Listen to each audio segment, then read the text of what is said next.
Bonjour et bienvenue sur ma chaîne Home Sweet Ambre. Aujourd'hui, nous allons réaliser très facilement une bague en forme de rose. Celle-ci sera du meilleur effet au printemps comme en été.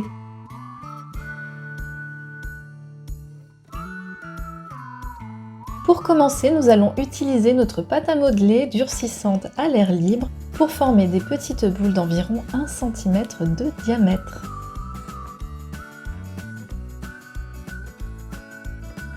Réaliser 10 à 12 petites billes. Elles vont nous permettre de concevoir des pétales comme vous allez le voir plus loin. À noter que vos billes n'ont pas besoin d'être parfaitement régulières. Au contraire, cela donnera plus de crédibilité à votre fleur si celles-ci ne sont pas identiques. À présent, nous allons former les pétales. Pour cela, prenez l'une de vos boules et écrasez-la entre le pouce et l'index. Elle va donc s'aplatir et vous allez pouvoir la façonner en formant une petite pointe, toujours avec le pouce et l'index.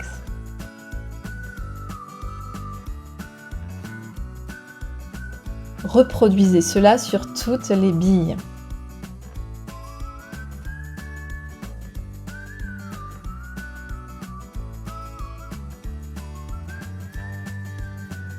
Vous avez désormais devant vous des pétales.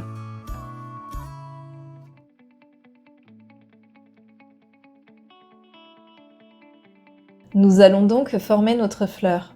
Prenez l'un de vos pétales et roulez-le sur lui-même. Il s'agit là du point de départ de votre fleur, mais aussi de son cœur.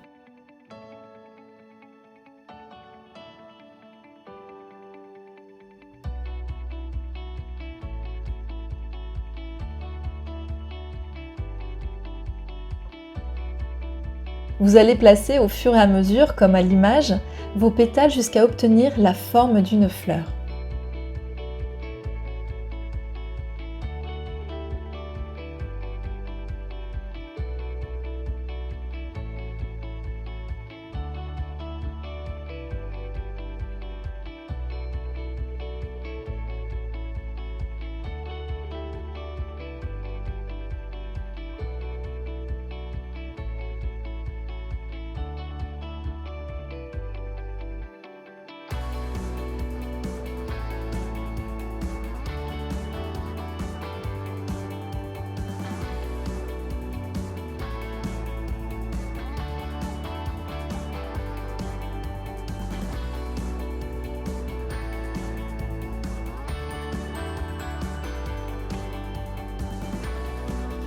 Une fois fini, retournez-la et coupez un peu sa base à l'aide d'un couteau de manière à obtenir une surface plate qui vous permettra de mieux fixer votre fleur sur la bague.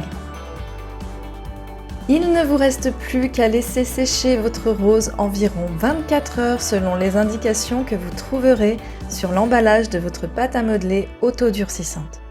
Poncez avec un morceau de papier de verre la base de votre fleur de manière à obtenir une surface plus lisse.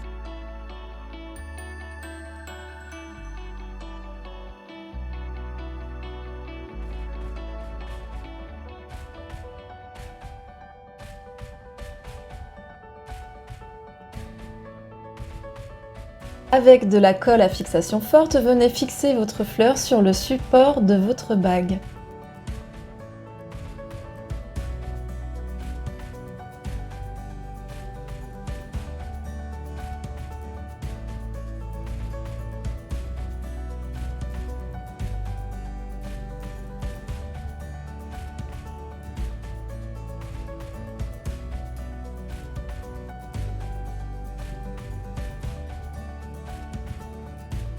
Laissez à votre colle le temps de sceller les deux parties. Puis, comme moi, vous pouvez tout simplement venir peindre votre rose avec un vernis à ongles. C'est d'ailleurs une excellente façon de recycler vos vernis s'ils sont en fin de vie.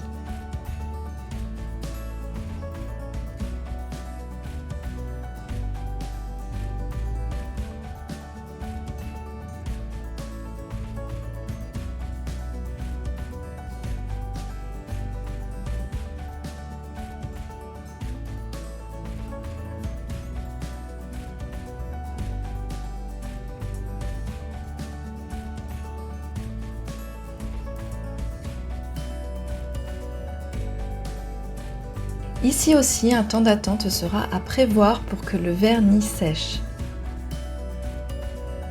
Voici le résultat final de votre bague en forme de rose après séchage du vernis.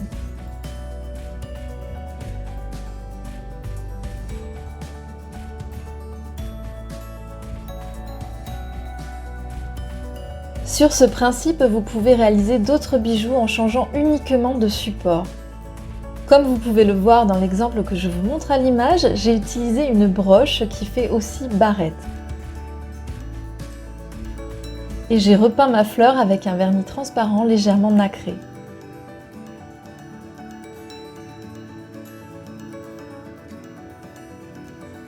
Vous l'aurez compris, un grand nombre de possibilités s'offrent à vous désormais.